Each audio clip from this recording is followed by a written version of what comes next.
قدرمنو لیدونکو او ګرانو زده کوونکو السلام علیکم ورحمت الله وبرکاتو. په دې هیله چې ټول روغ رمټ او د صحت په جامو پټوئ. بیا هم زه سید حمید الله عصمت ستاسو چوپړ کې ما غواړم چې د اتم ټولګي فیزیک 11 درس ستاسو سره یو ځای په مخ بوځم.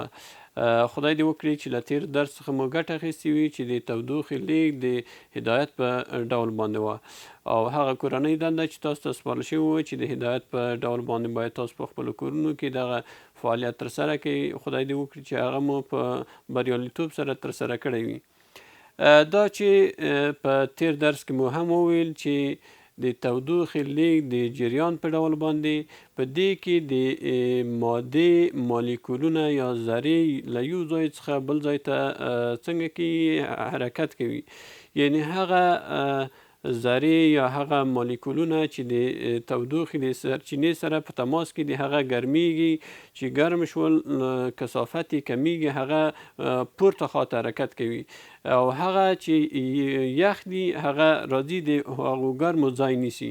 همدغو ته جریان طریقه ویلی شي، د تودوخې لیږد د جریان په ډول باندې، یعنی خپله مالیکولونه یا ذرې هغه حرکت کوي چې دغه ډول انتقال د تودوخې په ګازاتو او په مایعاتو کې په سترګو لیدل کیږي.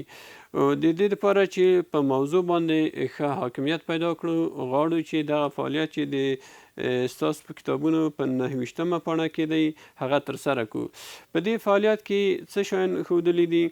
یو ظرف یې ښودلی دی، اوبه دي پکې لږ غوندې رنګ هغې ته ور اچوي او تودوخه ورکوي. تاسو کولی شئ چې خپله د تودوخې لیږد د رنګ د په واسطه چې کومې ذرې لیږدول کیږي رنګ له ځان سره هغه لیږدوي، هغه په خپلو سترګو باندې تاسو ووینئ. که چیرته موږ یو بیکر ولرو، په بیکر کې مې اوبه اچولي دي او لږ غوندې پوتاشیم پرمنګنیت یو کریستل 2 کریستله پوتاشیم پرمنګنیت دې ته ور علاوه کومه، بیا یې د تودوخې د سرچینې د پاسه نیسو، ګورو چې څه پیښیږي.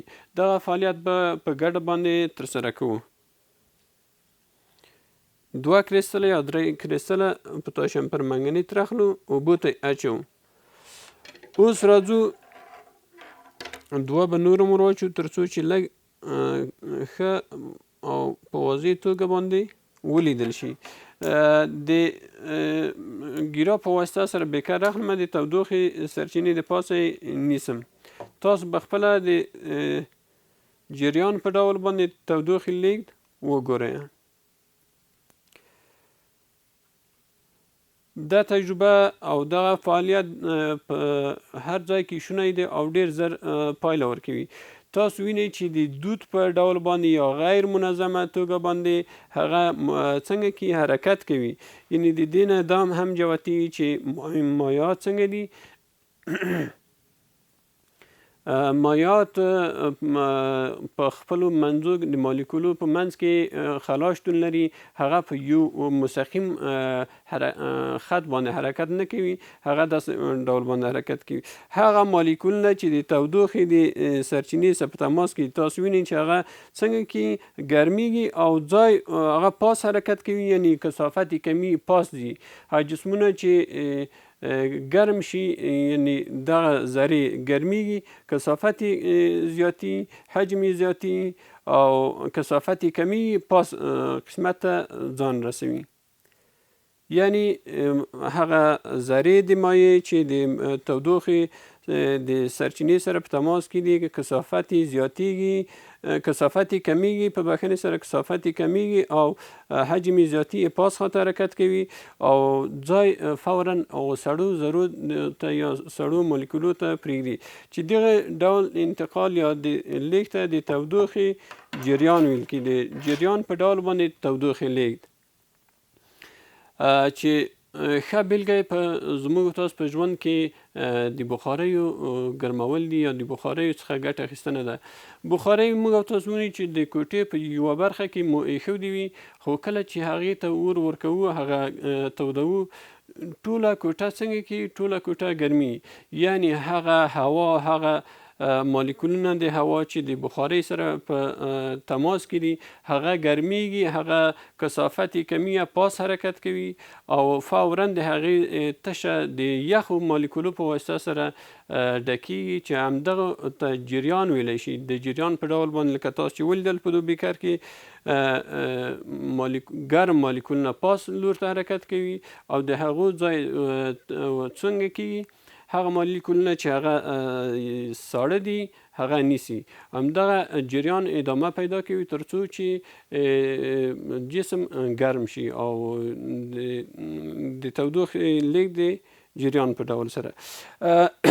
په کتاب کې په 10مه پاڼه کې یوه پوښتنه مطرح شوې ده، هغه داس ده چې شکل په اړه فکر وکړئ او ووایي چې کوم جسم په کومې طریقې سره کولی شي چې په ښه توګه تودوخه انتقال کړي. د دغه او تیر شوي فعالیت په ترسره کولو سره باید تاسو اوس په دې باندې حاکم شوي وئ چې هغه جسمونه چې هغه جامد دي د هغه د تودوخې ښه لیږدونکي دي او همدارنګه کوم چې د جریان په ډول باندې تودوخه انتقال مومي، یعنی د کانویکشن په طریقه سره صورت مومي، دا په مایعاتو او په ګازاتو کې راځي چې دا ډېر زر موږ وکولی شو د دې فعالیت په ترسره کولو سره ووینو. همدارنګه هغه دریم شکل ته په کتو سره د هغه چې د ګاز شکل دی مالیکولونه یو د بل څخه لرې دي، هغه کولی شي په لږ تودوخه سره هغه موږ احساس کړو. لکه په یو ګاز کې چې یو ظرف راخلو یا فلاسک راخلم، سر یې د پخوانۍ په واسطه سره بندوو او د منبع د پاسه یږدو، پخوانه زر څنګه کې حجم یې لویږي، یعنې انبساط یې کړی. ګازات هم د تودوخې په وسیله سره ډېر زر انبساط کوي او حجم یې لویږي. دوهمه پوښتنه داسې ده چې 2 دانې تیست تیوبونه یې راخیستي دي، په هغې کې اوبه دي، اوبه ورچوو لږ غوندې، هغه یې د تودوخې د سرچینې د پاسه نیولي دي. یو یې په داسې حالت کې نیولی دی چې هغه لږ غوندې څنګه وي، کوږ وي، یعنې یو بغل د دې ته یې تودوخه ورکړې ده. ګورو چې آیا دا یو څه شو، د تیست تیوب شو، د ګیرا په واسطه سره مې کلک ونیوه، د ترمامتر ږدو په دې کې او په یو بغل د دې ته 2 قسمتو کې څنګه کوو موږ او تاسو تودوخه ورکوو. لومړی باید د ترمامتر درجې ته وګورو چې 19 درجې د سانتیګریډ ښیي ده. اوس په دې حالت کې 19 درجې د سانتیګریډ ده، تاسو وینئ. کله چې موږ په داس حالت کې دې ته تودوخه ورکړو چې یو بغل ته یې داسې تودوخه ورکړو، شکل ته په کتو سره تاسو کولی شئ چې ووینئ. داس حالت ته به راشي چې د پاس اوبه به جوشیږي، یعنې هغه اوبه چې د تودوخې د سرچینې سره په تماس کې دي هغه به په جوش راځي، خو ښکته به درجه د تودوخې ته چې ګورو په خپل حالت به پاتې کېږي یا ډېره کمه بدلون مومي. پس د دې فعالیت څخه دې نتیجې ته رسیږو چې مایعات هم د تودوخې ډېر ضعیف لیږدونکي دي، یعنې تودوخه په ډېر کمه درجه سره تودوخه لیږدوي.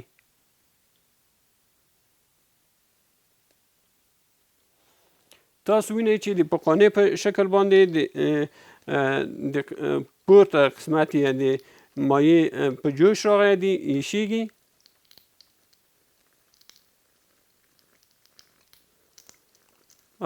خو بیا هم که د ترمامتر درجې ته وګورو، اوس خو مغه 20 درجې یا 19 درجې د سانتیګریډ د دې دپاره چې ښه ښکاره شي، لږ ګیره ښکته کومه او دا باید تاسو وګورئ.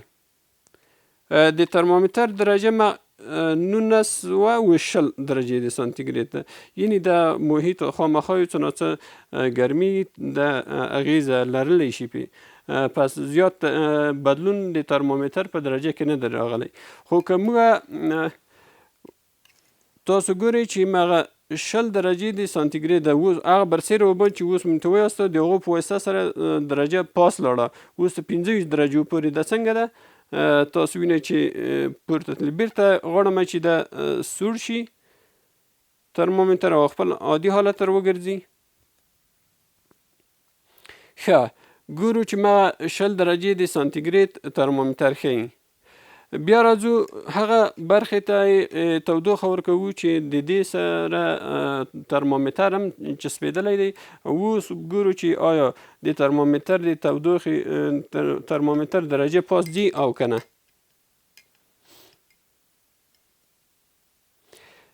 دا فعالیت هم ډېر زر ترسره کېږي. تاسو وینئ چې په ډېر سرعت او چټکتیا سره د ترمامیتر درجه څنګه کېږي بدلون مومي.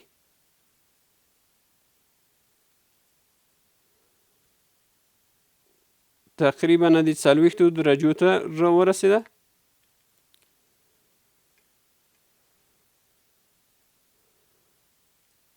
په همدې ډول که زیاته تودوخه ورکړو کولی شو چې اوبه هم په جوش راشي. تر 100 درجو پورې اوبه په جوش راځي.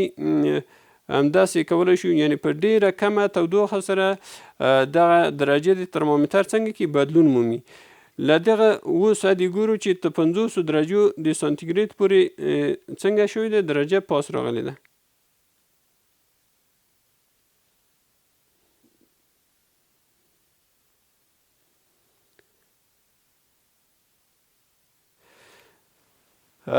همدومره کفایت کوي. له دې فعالیت څخه دا جوتېږي چې مایعات د تودوخې لیږدونکي دي په داسې حالت کې چې د تودوخې هغه مالیکولونه او هغه ذرې چې د تودوخې د سرچینې سره په تماس کې دي هغه ګرمیږي او هغه کثافت یې کمیږي، هغه پاس خواته حرکت کوي، پورته خواته کې ځای نیسي او د هغې ځای فوراً د یخو مالیکولو په واسطه سره ډکېږي.